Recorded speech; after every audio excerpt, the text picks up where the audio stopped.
Vamos lá, boa noite a todos mais uma vez. Mais uma quinta-feira que o Senhor nos permite. Estamos aqui. Deixa eu ver qual a primeira pergunta aqui do irmão. José Nilton. Uma curiosidade, irmão Amalfi. Existe algum registro em especial no lapso temporal dos 10 dias em que Jesus foi ao céu e o Espírito Santo ainda não ter descido para nos guiar? Ele está falando de Pentecoste, né? Se o irmão quiser dar uma lida aí também, no chat aí.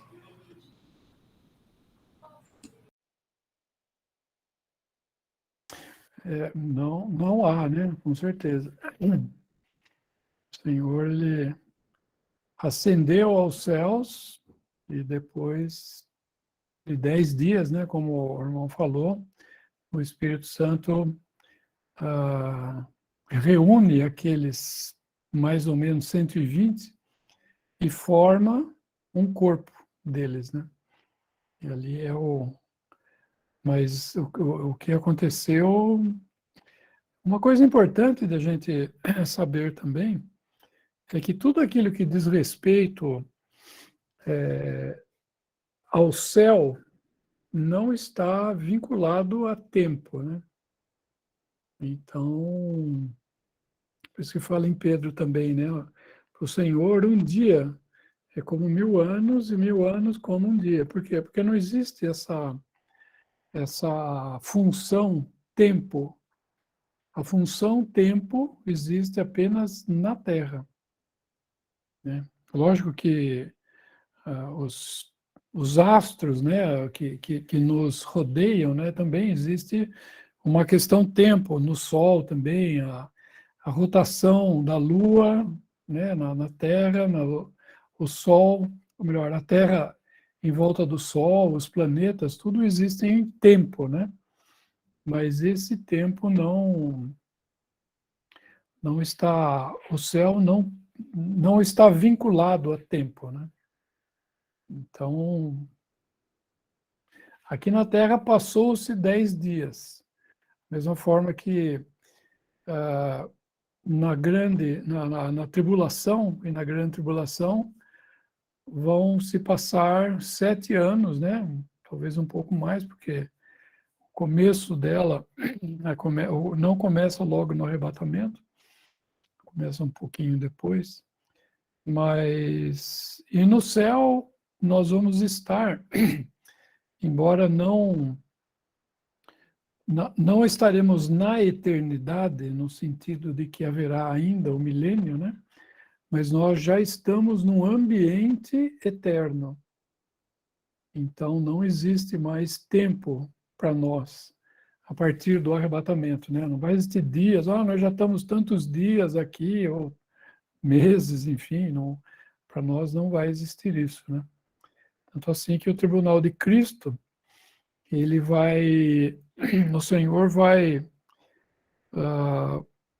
diante de nós, ele vai passar toda a nossa vida, desde quando nascemos até a vinda do Senhor. E isso vai acontecer individualmente e com cada um daqueles que forem arrebatados. Então, com certeza, muito mais do que os 7 anos que estão passando aqui na Terra, né? Então, é uma coisa realmente fora de... Não há tempo, né, no céu.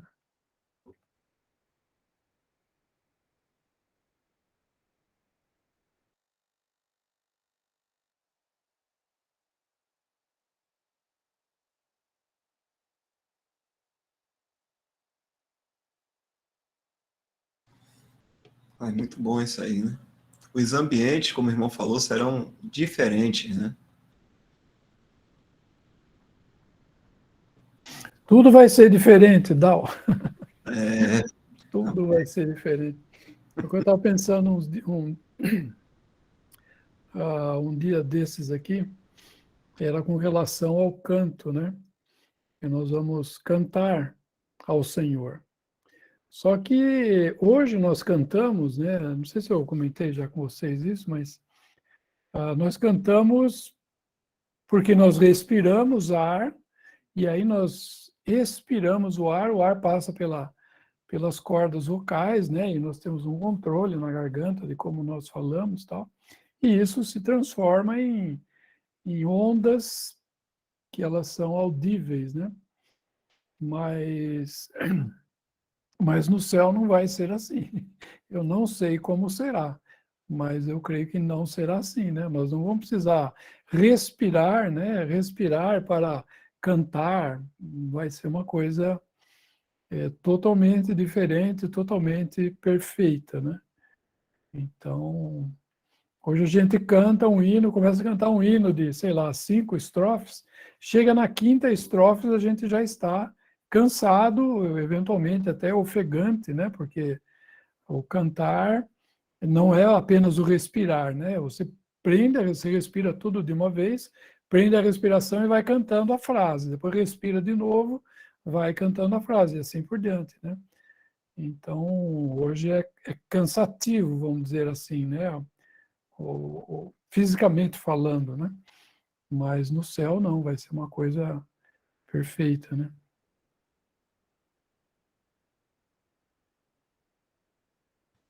Luiz, já que a gente está nesse assunto aí, queria que você falasse um pouco mais. 1 Coríntios 6,13. Deixa eu colocar aqui na telinha, né? Se você comentasse um pouco isso aí, é um comentário que eu queria ouvir do irmão. Deixa eu botar aqui na tela.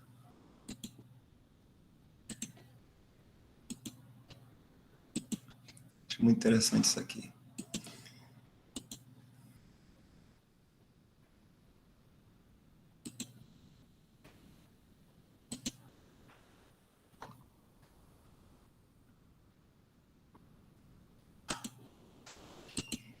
Vou dar uma lida aqui para os irmãos aí. Que está na corrigida, né? Os manjares são para o ventre, e o ventre para os manjares. Deus, porém, aniquilará tanto um como os outros. Mas o corpo não é para a prostituição, senão para o Senhor, e o Senhor para o corpo. Então, aqui, na verdade, o irmão pode comentar tudo se quiser. Eu estou perguntando mais sobre essa parte aqui dos manjares para o ventre, e o ventre para os manjares, mas Deus vai acabar com tudo, né? Vai aniquilar tudo isso aí.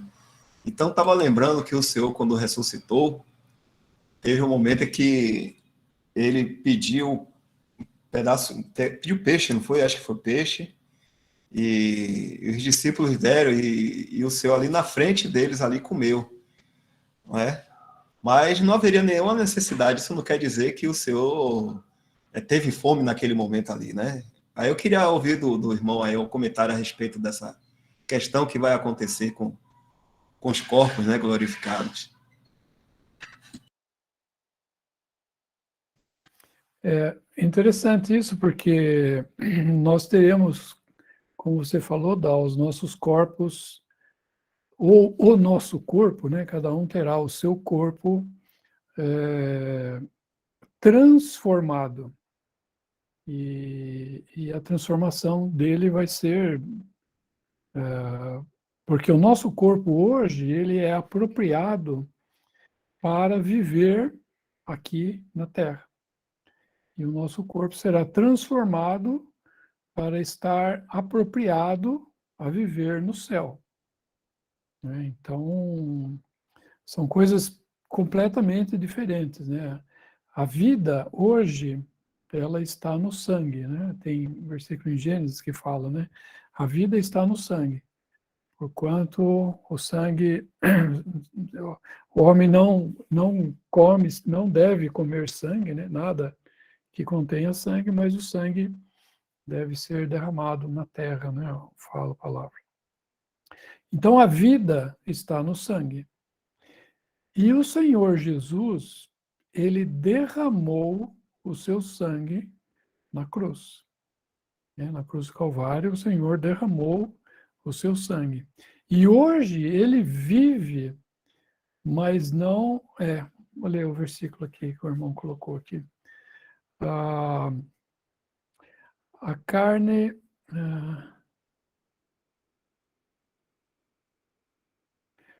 A carne, porém, com sua vida, isso é, com seu sangue, não comereis, e certamente requerereis o vosso sangue, o sangue das vossas vidas.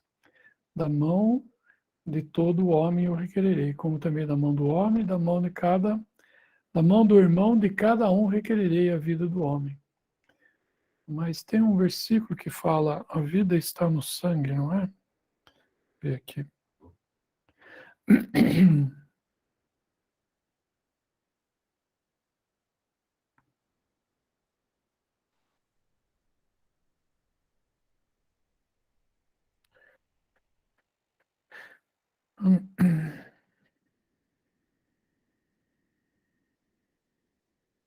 Eu achei aqui no Levítico.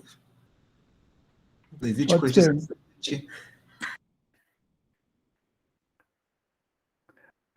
Não, acho que não é esse, não. Tem um versículo que Verso fala... 14, tá lá embaixo. Fala de novo, Michel. Verso 14, aí embaixo mais.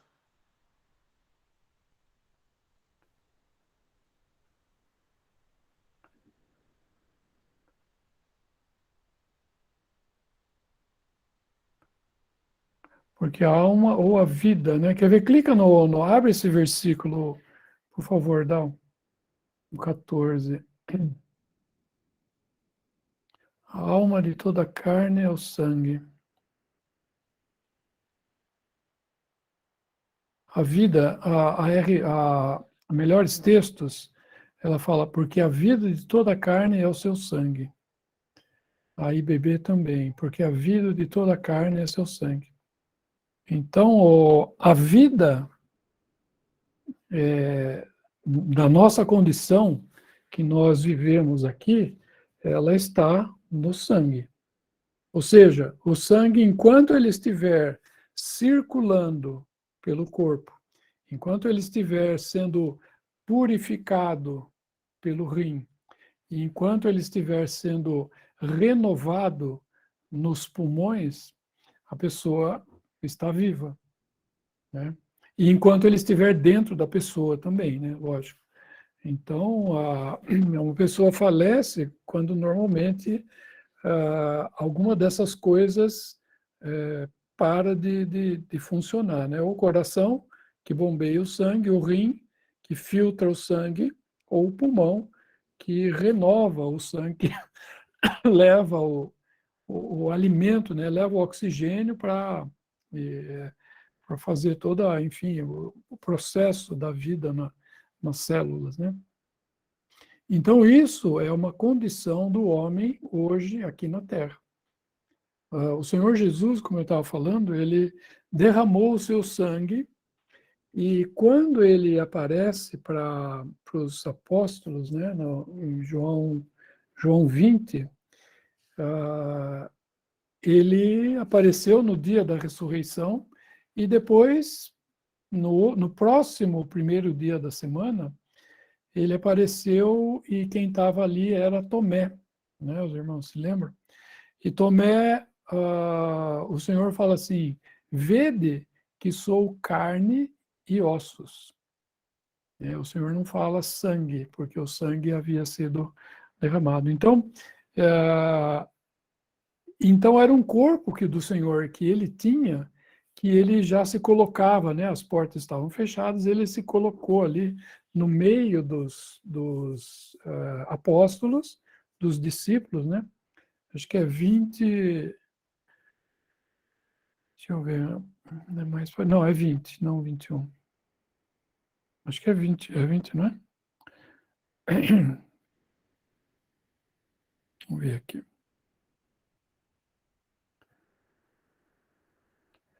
É João 20, 27.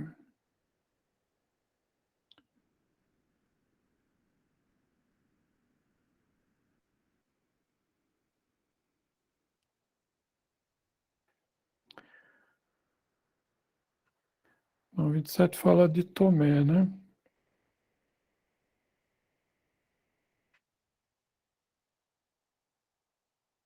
Vou ver aqui.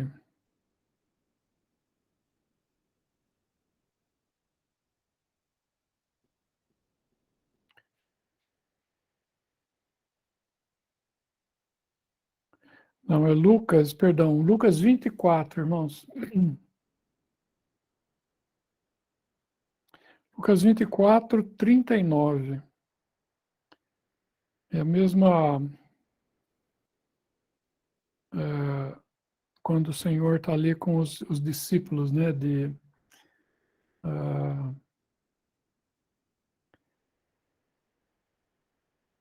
34, vamos ver desde o 34, acho que vai ficar mais claro.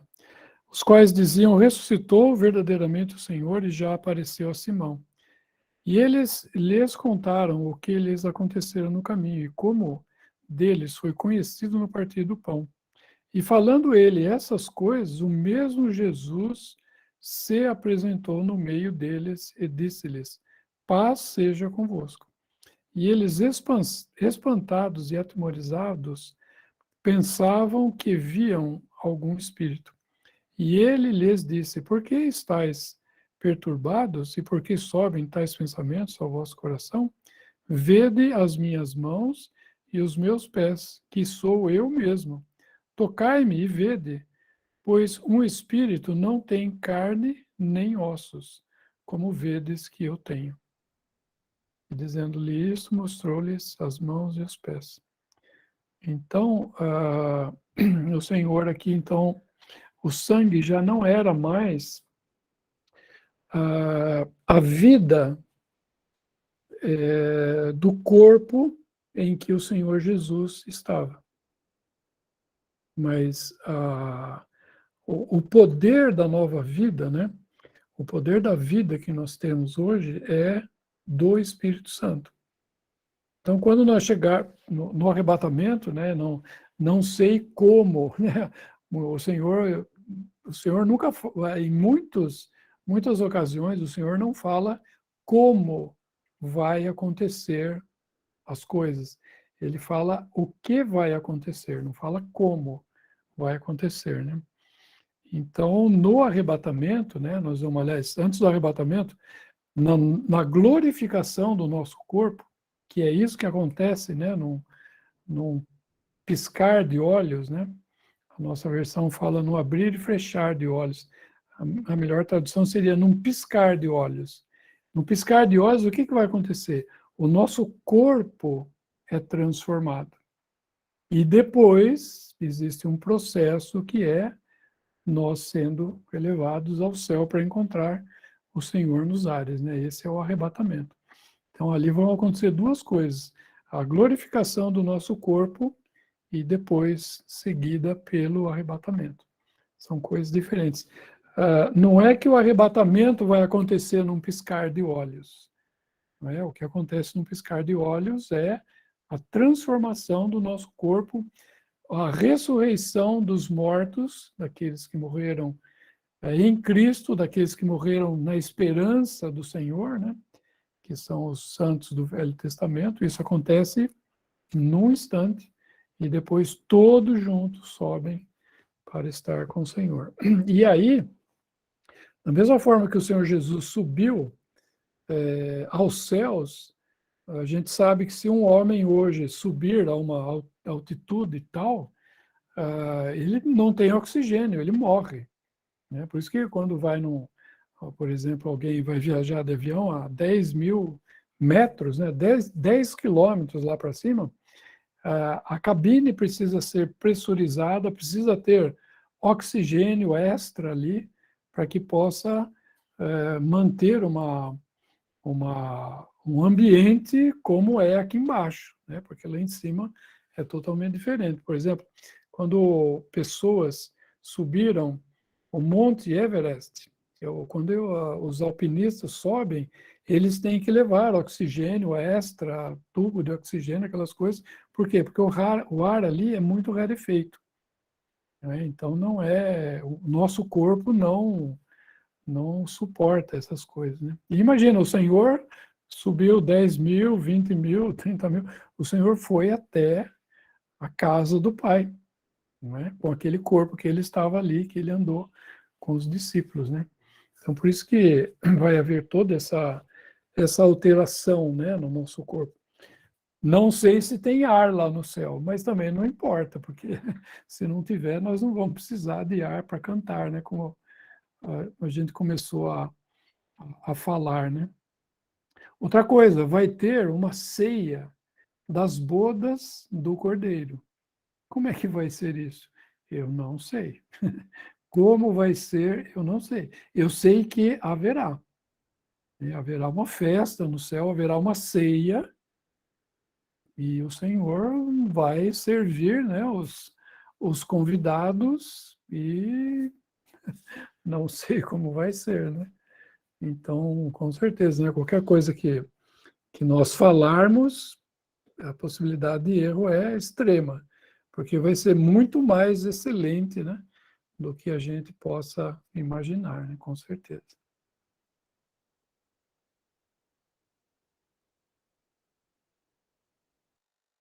Irmãos, sempre falo para minhas filhas que ganharemos um corpo que não terá raiva, fome, dor, tristeza, nem corrupção. Ele aí pergunta aqui: teremos a santa ira como o Senhor? Se a gente vê, se virmos corrupção no mundo,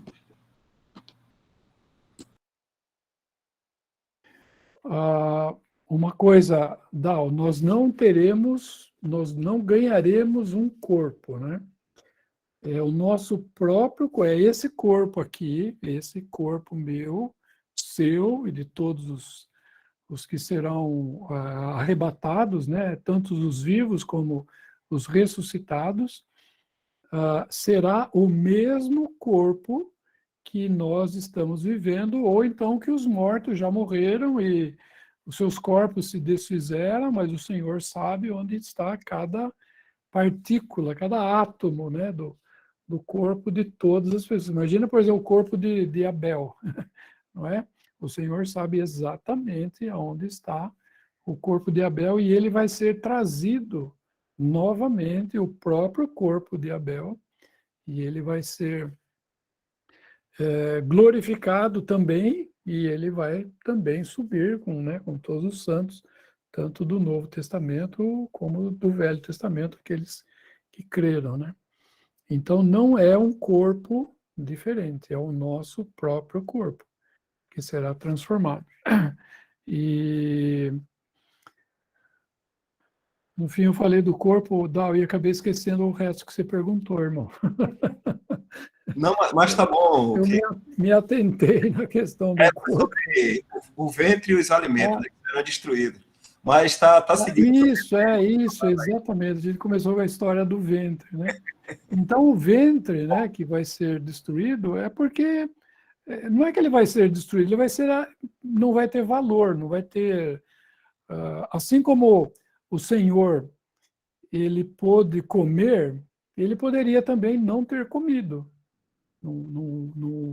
Creio que não faz diferença, né?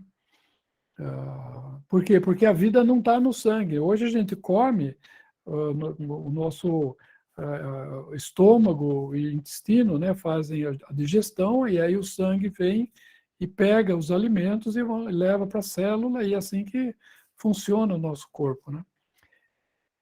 E no céu nós não vamos ter a necessidade do sangue, né? Não sei, provavelmente não teremos sangue, né? Não vai ser o sangue não vai ser a nossa vida. A nossa vida é o Espírito Santo, né? O Espírito Santo que habita em nós, que nós teremos vida nele, né? Mas, assim, não quero falar mais do que isso, porque eu vou errar, com certeza. Você falou Uma da ira passagem, santa também, né? Desculpa, Pode falar Michel. do que? Você estava falando da ira, né? E que fala em Efésios, né? Não permita que o sol se ponha sobre a vossa ira, né? E depois fala também, irais e não pequeis, né? Então, uma coisa é nós sentirmos uma ira quando nós nos deparamos aqui na Terra com uma injustiça, seja ela qual for, né? E seria muito bom que nós nunca acostumássemos com o mal. É uma coisa terrível isso, né? A gente se acostumar com o pecado. E daí o pecado já não ter aquele... Nós acabamos não tendo aquela repulsa, né? Contra o pecado. E isso é uma coisa muito, muito ruim, né? Por isso fala, obrigado, irmão, esse versículo mesmo. Irai-vos e não pequeis, né? Porque a gente pode ter uma ira de algo, uma injustiça que esteja acontecendo, e aí você parte para cima, né, daquele que está fazendo a injustiça, querendo fazer justiça, então, com as suas próprias mãos, né? Então, isso é errado também. Por quê? Porque ao Senhor pertence todo o julgamento, né? O Senhor é quem vai recompensar o mal, né? Não somos nós, né? Então, por isso que a gente... Eu falo isso, eu falo isso em teoria, na prática. Muitas vezes eu não faço isso com certeza e eu preciso aprender isso, né? Porque o Senhor fala, como é que é? Eu recompensarei, né? Um versículo, acho que é em Hebreus que fala, porque a ele pertence o julgamento, e eu recompensarei, quando falando dessa questão da gente não querer fazer justiça, né, com a própria mão, mas deixar na mão do Senhor, porque Ele tem a, o correto peso do juízo que deve ser dado, né, a cada um, tanto a nós como a todos os homens, né? Com certeza, a gente nós somos muito maus para calcular peso de juízo, né? Primeiramente, a gente coloca um peso muito leve sobre nós mesmos e nós colocamos um peso muito pesado sobre todos os outros, né? Então, com certeza, nós somos péssimos juízos, né? Então, devemos deixar essas coisas para o Senhor. O Senhor sabe, né, o peso, né, de cada um. O Isaac falou aqui Romanos 12, 19.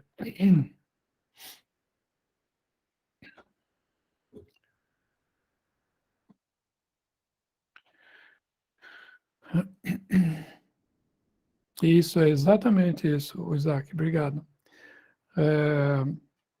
Não vos vingueis a vós mesmos, amados, mas dai lugar à ira, porque está escrito, minha é a vingança, eu recompensarei, diz o Senhor. É exatamente isso.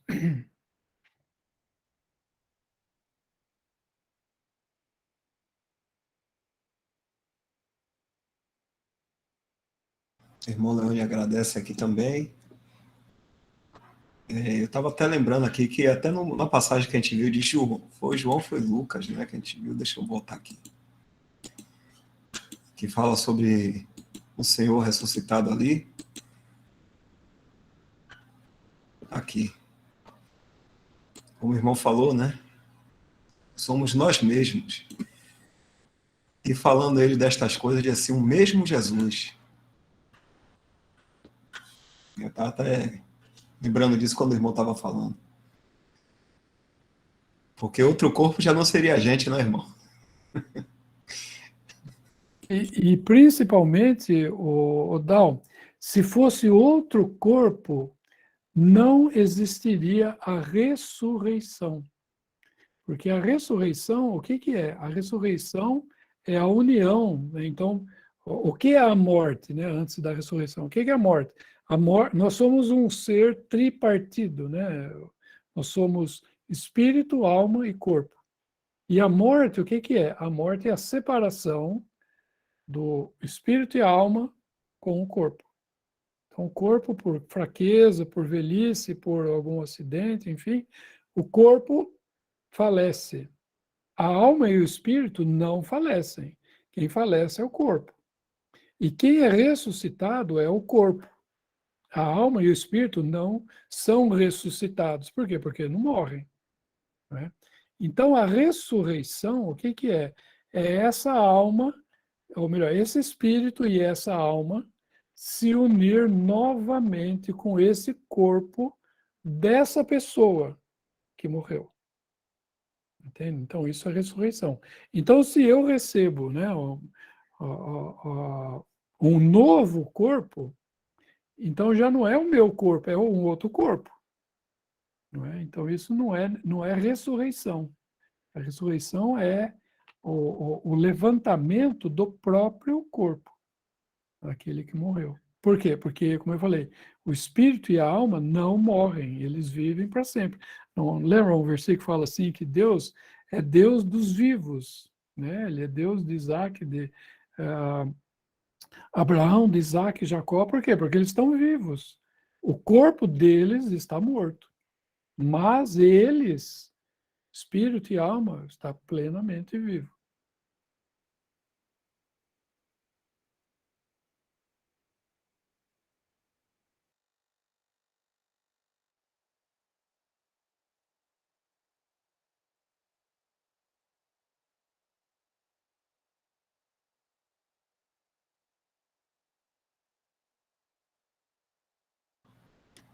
É exatamente esse versículo. Escrevi uma coisa, um versículo interessante também, acho que é Mateus 26, quando fala de os corpos dos mortos. Vamos ver aqui.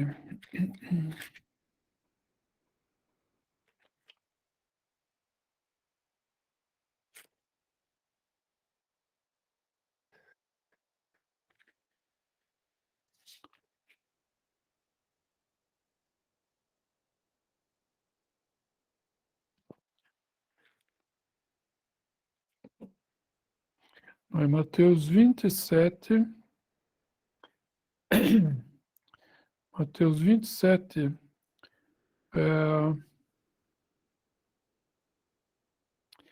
50. Mateus 27, 50. Fala assim, e Jesus, clamando outra vez com grande voz, rendeu o Espírito. E eis que o véu do templo se rasgou em dois, de alto a baixo, e tremeu a terra, e fenderam-se as pedras. E abriram-se os sepulcros, olha agora que interessante, e muitos corpos de santos que dormiam foram ressuscitados. Entende? Então, quem estava dormindo, quem estava na morte, aqui quando fala dormindo é na morte, né? Quem que estava dormindo? Quem que estava morto? Muitos corpos de santos. Então não fala assim, abriram os sepulcros e muitas almas e muitos espíritos. Não, por quê? Porque a alma e espíritos estão vivos como sempre foram, desde a concepção, né? Nós temos princípio, né? A partir da nossa concepção, né? No ventre da nossa mãe, nós somos espírito, alma e corpo. Né? E aí esse espírito e essa alma são eternos. O que não é eterno é o corpo. Quem está sujeito à morte é o corpo. É lógico que a gente não separa, né? Eu falo assim, o alma do Dao, quero falar com você, alma do Dao. Eu quero falar agora com você, espírito do Dao. Não, eu falo com o Dao. O Dao é inteiro, é ele todo, né? Então, quando a gente fala, lógico, uma pessoa morreu. Quem morreu? A pessoa tal morreu. Né? Só que a gente sabe que a pessoa morreu. Qual é a situação dela? O espírito e a alma vivos no estado que é o Hades. Que é o que estado que é? Esse estado separado, alma, espírito e corpo um lado. O corpo no cemitério, a parte física no cemitério, a parte espiritual, vamos dizer assim, a parte que não é tangível, né, a parte que não é física, está num estado de gozo no paraíso, ou ele já está em tormento. Não é o inferno, mas é já um local de tormento. É a mesma, como quando fala de Lázaro, e o rico e o Lázaro, né? Então, Lázaro estava no seio de Abraão, né? Para nós, o paraíso, e o rico estava já em tormento. Não era o lago de fogo. Por quê? Porque o lago de fogo, a pessoa vai ser lançada, ela completa espírito, alma e corpo ressuscitado. Será lançado no lago de fogo. Por isso que vai haver a ressurreição da condenação. Existem duas, a ressurreição é dividida em duas, né? Existe a ressurreição da vida, existe a ressurreição da condenação. A ressurreição da vida é aqueles que fazem parte da primeira ressurreição, que é Cristo, os santos no arrebatamento e os santos na tribulação que forem mortos, né? Que forem como é que fala? Pessoa lá martirizadas, né? Eles são mortos pelo testemunho que eles dão. E eles vão ser ressuscitados, eles fazem parte da primeira ressurreição. E a outra ressurreição é chamada ressurreição da condenação. E ali os mortos vão receber o corpo, né? Só que não glorificado, logicamente, como o nosso, eles serão lançados espírito, alma e corpo no lago de fogo.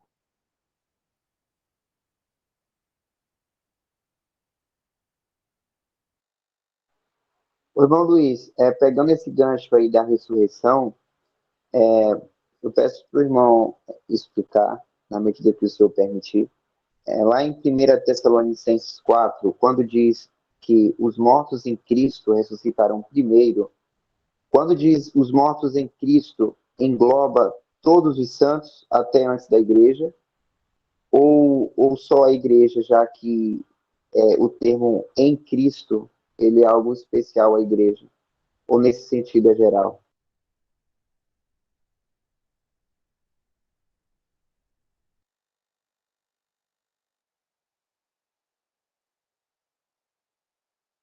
A ressurreição, lembra um versículo, Michel, lá em Hebreus, que fala assim que eles sem nós não seriam aperfeiçoados?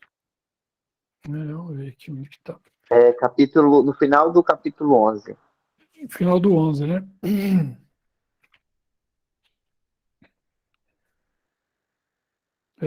40,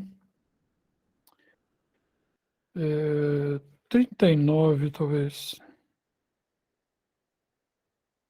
11:39. Todos esses, tendo tido testemunho pela fé, não alcançaram a promessa.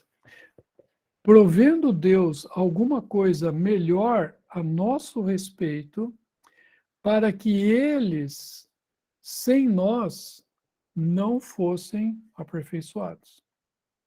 Então, eles serão aperfeiçoados juntamente conosco, para que eles, sem nós, não fossem aperfeiçoados. Então, eles precisavam, por assim dizer, né, de uma ocasião em que nós seríamos aperfeiçoados, para que eles também fossem aperfeiçoados. E nesse caso, né, o que é? É a ressurreição deles. Então, aqueles que, como você perguntou, Michel, os que dormem, dormem em Cristo, né? Acho que é o termo que é usado lá em 1 Tessalonicenses 4:14. 16, 4:16. 16, né? Os que morreram em Cristo. Olha como é que o Darby fala aqui. Os mortos em Cristo. Mortos em Cristo. Eu não sei o que seria esse, como que os santos do Velho Testamento entrariam nessa questão de mortos em Cristo, né? Mas eles serão levados ao céu, eles serão ressuscitados, porque, obviamente, todos os santos do Velho Testamento, com certeza, estão mortos, né? E então eles serão ressuscitados. Por quê? Porque eles são os amigos do noivo, né? Então, no casamento, né, que haverá no céu, eles são os amigos do noivo que participarão, né, das bodas, né, do Cordeiro, e participarão também da ceia das bodas do Cordeiro, que se segue, né, às bodas do Cordeiro. Então, eu não sei como que não saberia explicar essa questão do em Cristo, né? Porque eles estão mortos em Cristo, né? Nós estamos em Cristo, nessa posição que temos como filhos iguais a Ele. E nós sabemos que os santos do Velho Testamento, eles não têm essa filiação que nós temos, e pelo fato também de nós termos, né, todo o crente hoje, que crê no Senhor Jesus como seu Salvador, ele é selado com o Espírito Santo. E os santos do Velho Testamento, e assim como os santos também que serão martirizados na tribulação e farão parte também da mesma ressurreição que nós faremos parte, a primeira ressurreição, e esses santos também na tribulação não têm o Espírito Santo habitando neles. O único povo, né, vamos dizer, a única grupo de homens que tem o Espírito Santo é aqueles que creram no Senhor Jesus de Atos 2 até o arrebatamento. E esses santos têm o Espírito Santo habitando neles, né?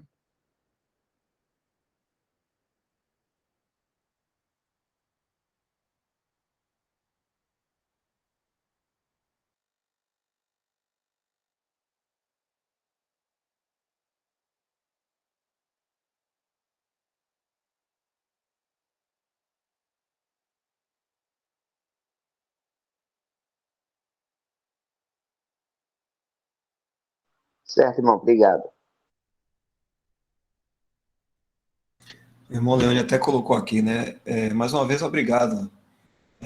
Não me expressei corretamente, né, na pergunta, porque se na verdade fosse um novo corpo, como é que conheceremos uns aos outros, né, irmão? Mas você sabe que essa questão também de corpo, né? Eu preciso de um corpo para as pessoas me reconhecer que eu sou eu acho que também não é assim, né? Por quê? O meu avô, ele, graças ao Senhor, né, por parte da minha mãe, ele era crente, e ele está com o Senhor hoje, ele e a esposa dele, minha avó também. E o meu avô me conheceu, né, eu lembro que eu acho que eu tinha uns 6 anos, mais ou menos, 7 anos, quando ele faleceu, né? Então, eu conheço o meu avô velho, e o meu avô me conhece uma criança.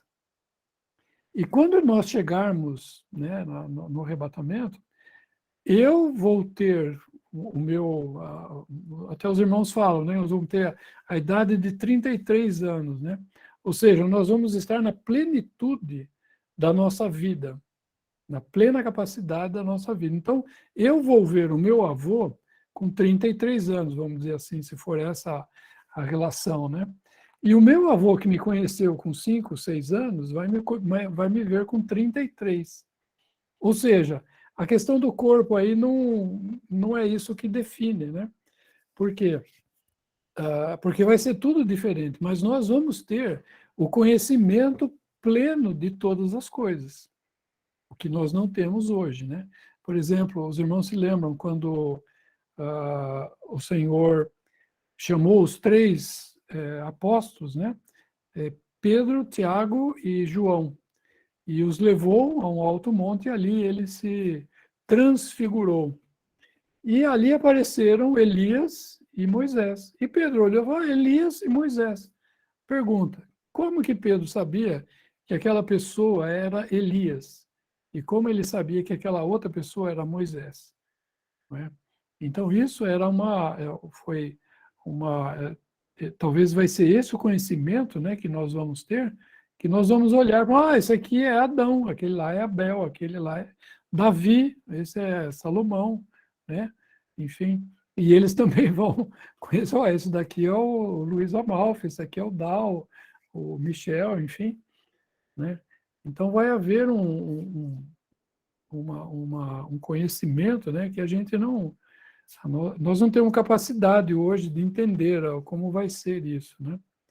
Mas, com certeza,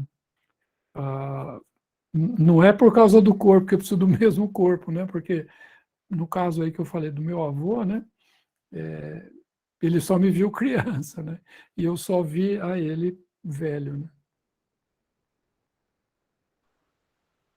Esse assunto do corpo, ele é bem esmiuçado, assim, bem explorado em 1 Coríntios 15, creio que a partir do verso 42, por aí, que o apóstolo Paulo entra nesse assunto.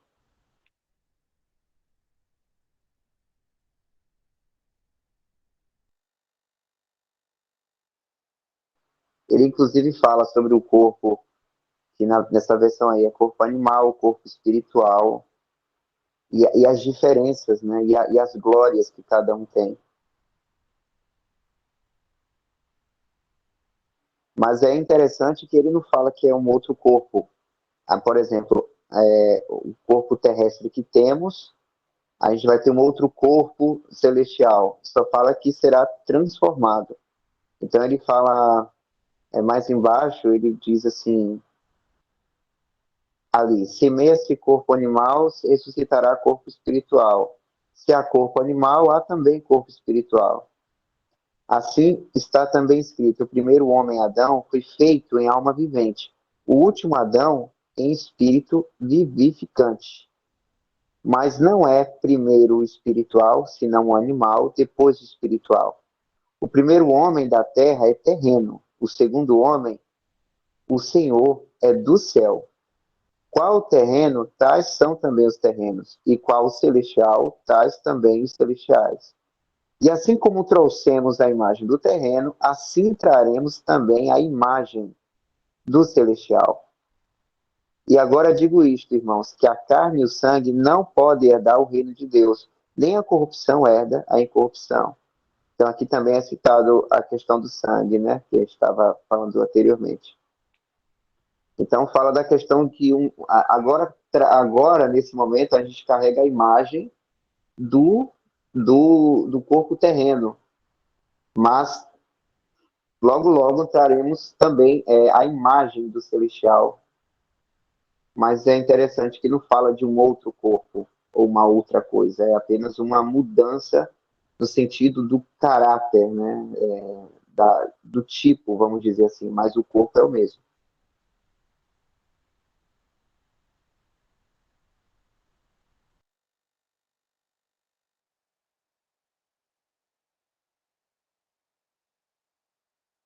Inclusive, tem um outro versículo que, quando fala de...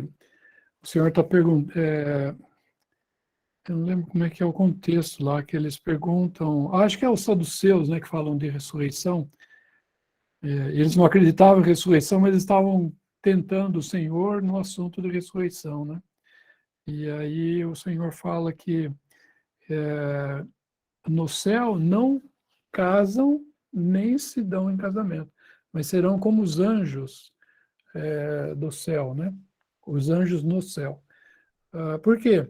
Porque hoje, né, há diferenças, inclusive no corpo, né, fisicamente, um homem e uma mulher. Por quê? Por causa da procriação. Então, o Senhor falou para Adão e Eva, crescei e multiplicai-vos. Né? Então, existe toda a estrutura, né, da mulher, no sentido da geração da vida, né? E isso é algo que não vai ser necessário no céu. Então, no céu não vai ter o homem e a mulher. Não sei como vai, como falando, né? Como o Senhor sempre fala, né? O Senhor fala o que é, mas não fala como será, né? Mas nós seremos, o nosso corpo vai ser transformado, porque não há mais necessidade de, por exemplo, uma irmã com um aparelho reprodutor, vamos dizer assim, não é? Com o ovário, o útero, isso não tem sentido. Por quê? Porque na nova criação, Deus cria cada um é uma nova criação. É como na antiga criação, o que Deus fez? Deus fez cada anjo, ele criou cada um anjo, e ele criou um homem. A criação foi cada anjo e um homem. E desse homem, Deus fez a mulher, e desses dois nasceram toda a raça humana. Então, nós somos nascidos, né? Eu, Luiz Amalfi, não fui criado, embora eu seja uma criatura de Deus, no sentido da criação, né? Mas eu sou, na nova criação, eu fui criado. E cada um daqueles que fazem parte da nova criação, eles individualmente foram criados, né? Então, no céu, por isso que eu estou falando dessa questão da criação, por quê? Porque não precisa de haver multiplicação de pessoas no céu, né? Então, todos serão, não sei como, mas todos terão um corpo provavelmente parecido, né? Nós teremos, será o nosso corpo, mas ele será transformado. E criados em Cristo Jesus. Tem também 2 Coríntios 5:10, né? 2 Coríntios 5:10 fala que nós somos nova criação.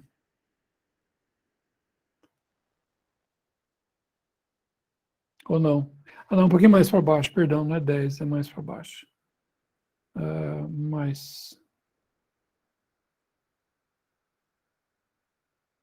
Acho que é 17, 18, mais para baixo. Deixa eu ver minha Bíblia aqui.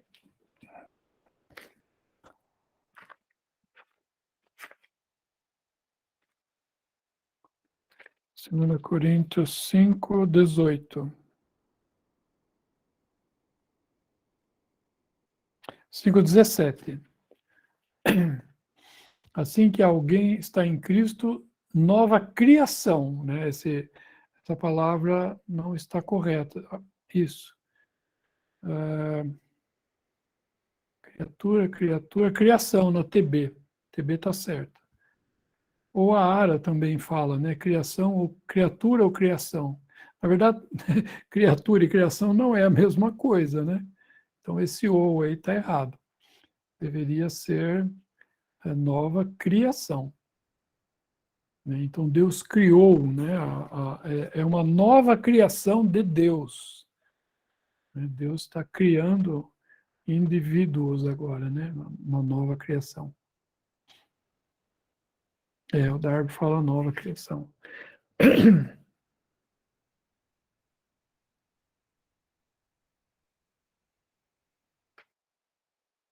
Só para entender um pouquinho, irmão, nova criatura seria mais no sentido assim de algo restaurado, renovado, e uma nova criação seria totalmente outra coisa, que não tem nada a ver com a velha, seria assim? Eu acho, Dal, que a criação é um ato de Deus. Né? Criação é Deus agindo. E criatura é o produto da criação. Eu acho que é nesse sentido. Então, Deus, na criação, ele criou, entre várias corpos celestes, enfim, ele criou todas as coisas, e ele criou, o produto da criação é criatura. Eu não sei se faz sentido isso que eu estou falando, entende? Então, eu entendo assim, a criação como um ato de Deus. E a criatura é o produto disso. Talvez pudesse até ver num dicionário, talvez dê, às vezes, a interpretação. Eu gosto desse Michaelis.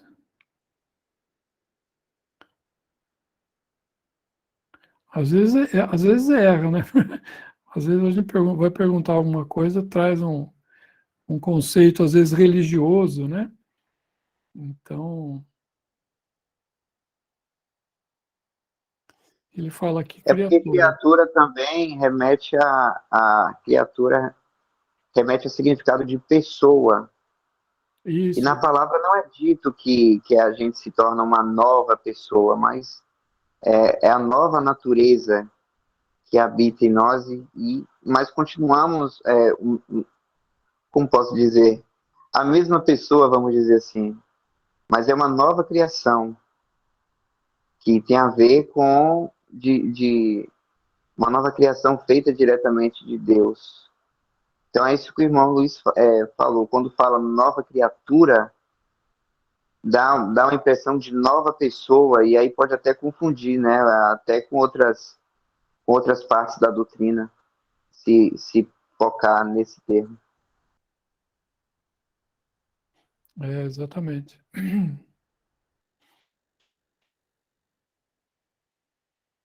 Nós fazemos parte de duas criações hoje, né? Ou seja, eu tenho parte na criação de Adão e eu tenho parte na nova criação. No arrebatamento, tudo isso que faz parte da velha, vamos chamar da velha criação, fica. E só permanecerá aquilo que diz respeito à nova criação. Então, tudo isso que pertence à velha criação, ela fica aqui na Terra, graças ao Senhor, né? Então, a carne, nas suas fraquezas, nas suas debilidades da fraqueza do corpo, o corpo físico que eu estou falando, né? Então, a pessoa vai ficando velha, os órgãos vão se deteriorando, vai perdendo função e aquela coisa toda. Isso aí é coisa da velha criação. Isso fica para trás. Não é? Eu às vezes penso assim, a primeira pessoa que eu vou ver sem óculos perfeitamente, né, vai ser o Senhor. E muitos mais velhos aí, a primeira pessoa que eles vão ver com uma visão perfeita vai ser o Senhor. Ou seja, por quê? Porque isso pertence à velha criação e essas coisas vão ficar para trás, né?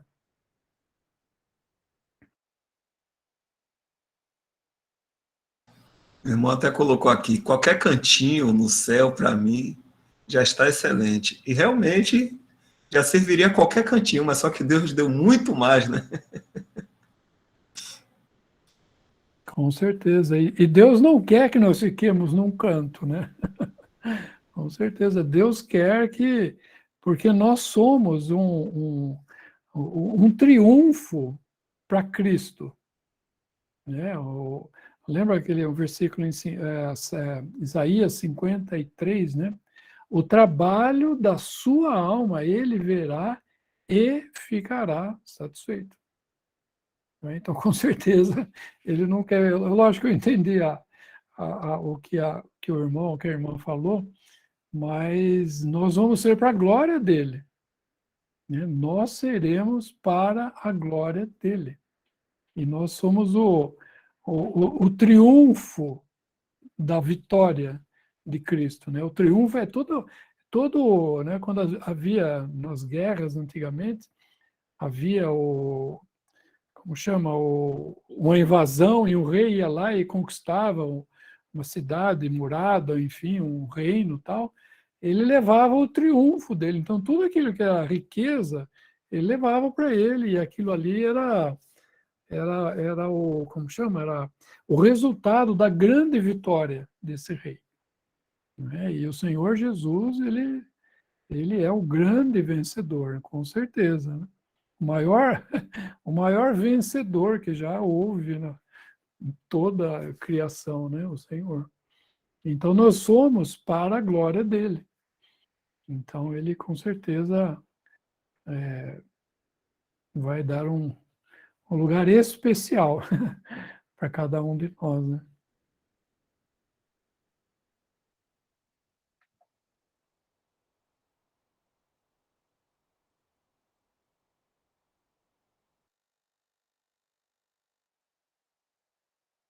Muitas vezes nós somos egoístas, né? Não tem jeito, né? Nós só pensamos em nós mesmos, né? Na nossa sobrevivência, enfim, tudo muitas vezes está girando em torno de nós mesmos, né? Mas tem um outro versículo que fala assim, que nós somos para o louvor da sua glória, no próprio capítulo que estava aberto aí, né? Porque nós somos para ele, como eu falei, nós somos o triunfo dele, né? Nós somos aquilo que é o resultado da grande obra que o Senhor Jesus fez, somos nós, né? E nós somos para louvor, né, da sua glória, né? No 12, né? Com o fim de sermos para louvor da sua glória. E depois no 14 também fala, né? O qual é o penhor da nossa herança para a redenção da possessão de Deus para louvor da sua glória. Então, nós somos para ele, né? Então, eu estava falando de que nós somos egoístas, né? Porque nós, às vezes, pensamos na nossa parte no céu. O lugar que eu vou ter. Então, puxa, que bom lá, e, enfim, tudo que o Senhor me deu, tal, né? Mas, quem vai ter mais alegria de eu estar no céu é o Senhor, de me ter no céu. Né? Então, é a alegria dele de me ver lá. Você quer ver uma coisa interessante? Isso aí fala no livro de Cantares. Abre lá em Cantares. A gente vê bem essas fases, né? Vamos dizer assim, da nossa vida, né? Deixa eu abrir aqui, deixa eu trocar de óculos aqui.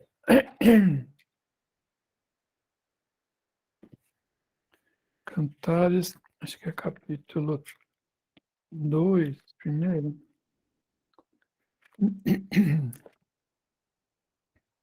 Capítulo 2, 16, de Cantares. Aqui, a noiva, né, a esposa aqui, né, ela fala o seguinte: o meu amado é meu e eu sou dele. Olha que interessante. O meu, ela está pensando nela. O meu amado é meu e eu sou dele. Mas o importante é que o meu amado é meu. Então ela está na primeira frase e o amado está na segunda frase. E eu sou dele. Entende? Aí se a gente abrir ali no capítulo 6, versículo 3, nós vamos ver a mesma frase, só que já um pouco diferente. Ela vai falar assim: eu sou do meu amado. Você lembra que ela tinha falado? O meu amado é meu. Agora ela já, vamos dizer assim, abaixou um pouco, né? E ela falou assim, eu sou dele. Então agora ele começou a ter um pouco mais de importância. Eu sou dele. E depois ela fala, e o meu amado é meu. Então agora ela repete o que ela tinha falado ali no começo, só que ela inverteu a ordem das coisas, né?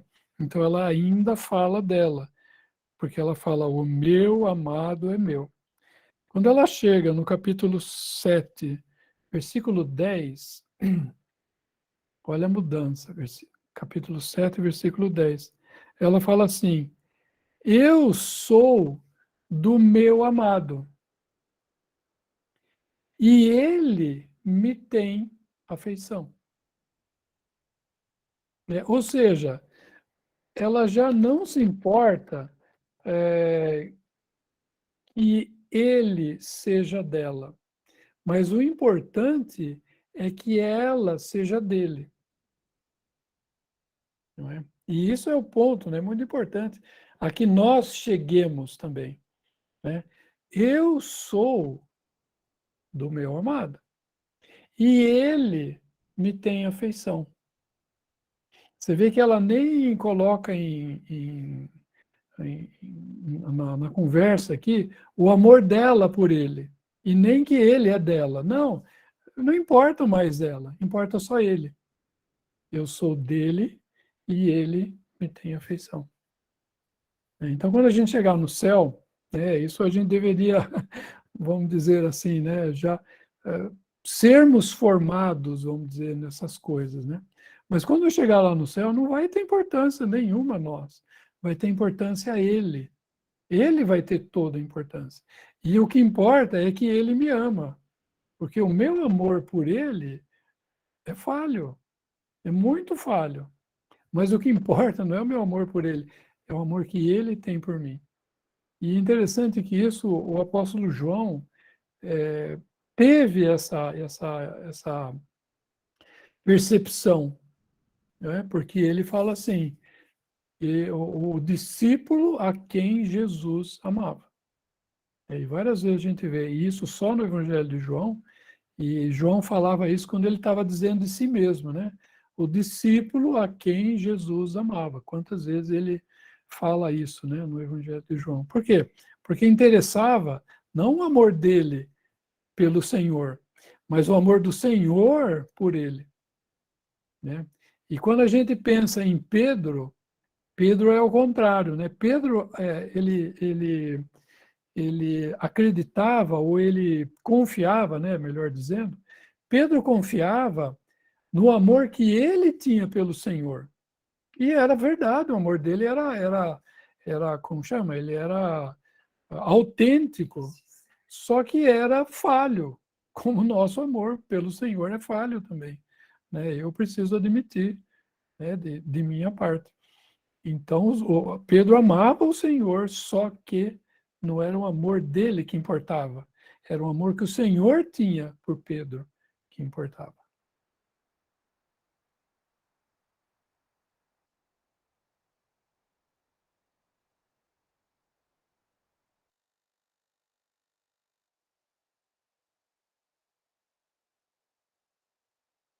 E isso também tem consequências, vamos dizer assim, né? Esse conhecimento, né, tem consequências na nossa vida, né? Às vezes a gente vai na reunião, eu estou cansado, hoje trabalhei, cheguei tarde, alguma coisa, viajei, não importa. E a gente às vezes fica desanimado para ir na reunião. Não é o meu ânimo para ir à reunião que importa, mas é a alegria dele de me ver na reunião que importa. Mas eu vou lá, estou cansado. Irmão, vai. Vai porque a alegria dele te ver lá é maior do que o seu cansaço, com certeza.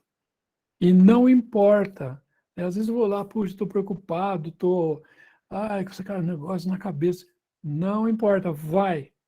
Por quê? Porque ele quer te ver ali. É para a glória dele. Não é para o nosso bem-estar, né? Eu vou na reunião porque eu me sinto bem. Não. Às vezes a gente vai na reunião e não se sente bem.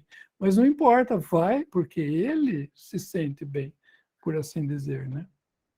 Então, a importância é ele, não somos nós, né?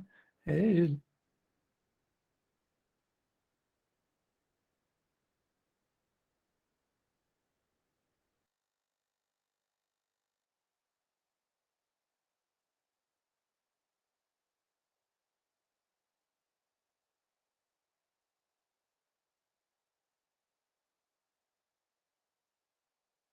Acho que a irmã, deixa eu ver aqui, fez alguma pergunta. Te dá um tempinho, né, Luiz? São 9h33. É Josélia. Irmão Luiz, boa noite. Então não teremos reprodução, seremos todos irmãos e também não teremos mais casamento. Nós teremos o casamento, né? Vai ser o casamento mais bonito que a gente já viu toda a vida, né? Com certeza. Mas realmente não haverá, não existe filhos no céu, né? Então toda aquela ideia que tem, né? O pessoal desenha, os anjinhos, as crianças que morreram vão ser anjinho no céu. Isso não existe, né? Isso é fantasia. Então todos os que morreram serão ressuscitados, terão um corpo glorificado, como vai ser, não sei, serão corpos glorificados, aptos a viverem no céu.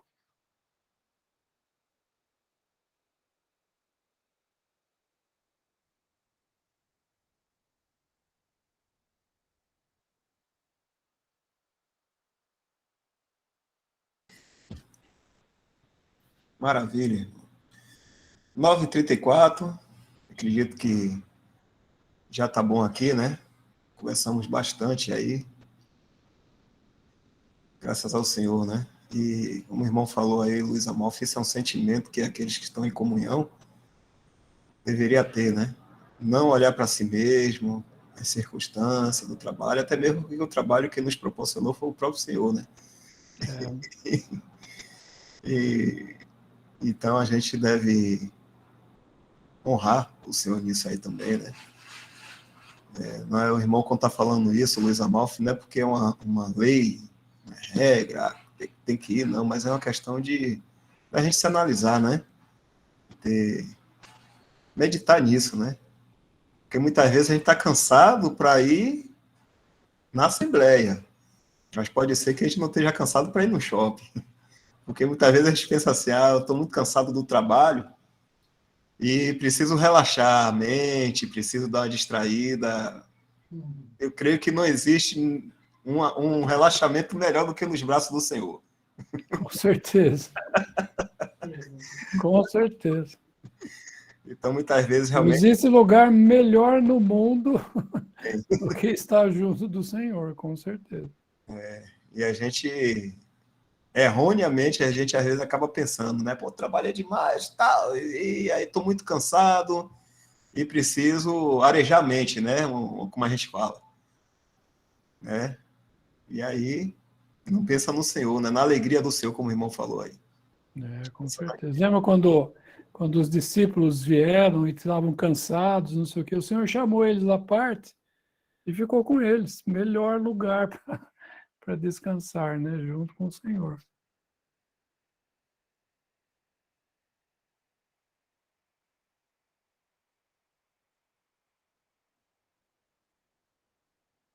Só encontrei esse versículo aí que o irmão falou. Deixa eu ver aqui. Quer ver? Vamos ver aqui.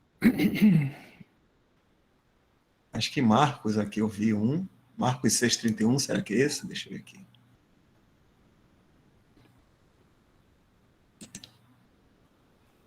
Que o senhor já pensa nisso também, né, para nós, né? Com certeza.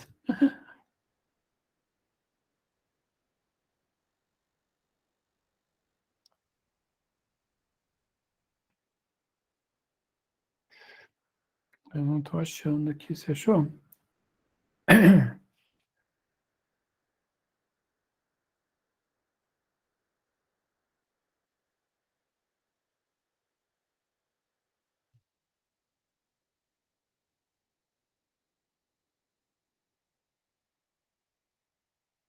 Marcos 6,31, esse serve? Isso, é isso mesmo. Isso mesmo.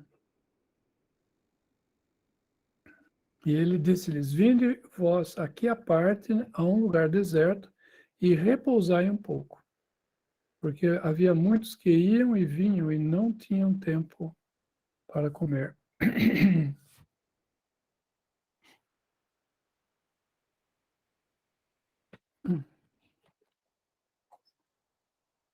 Marcos 6,31. Deixa eu ver.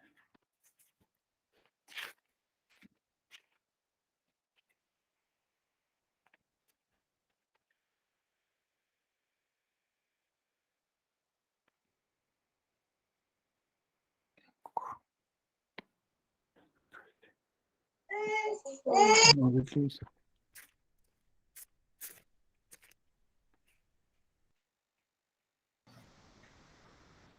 A gente deveria ser grato até nisso, né? Pelo cansaçozinho que teve um trabalho, pelo menos seu, proporcionou um trabalho.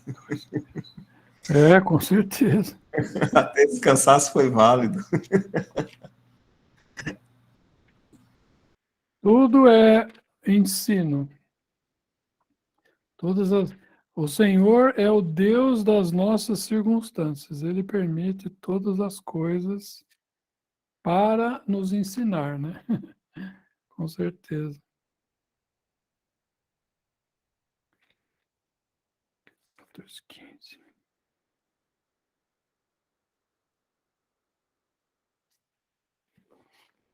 É isso aí.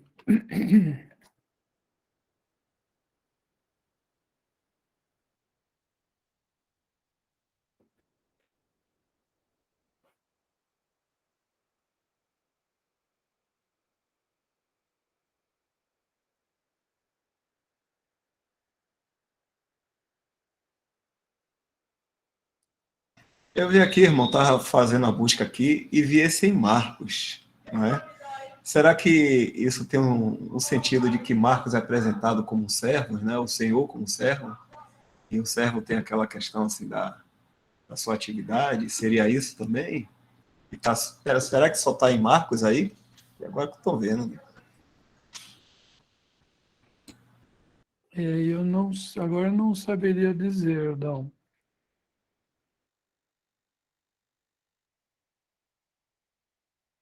Quer ver? Abre no 31, um pouquinho para cima.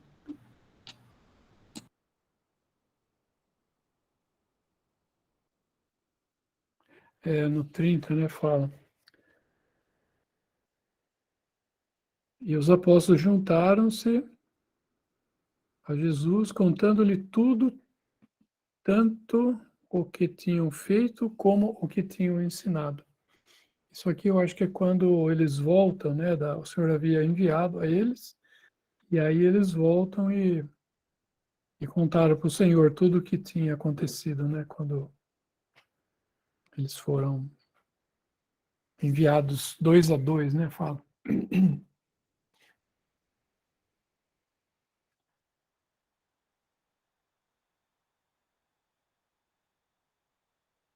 Eu não consegui achar, não.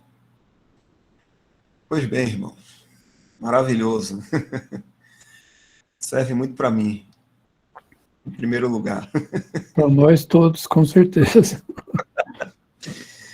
Isso aí, irmão. Deixa eu tirar aqui tirar a gravação também.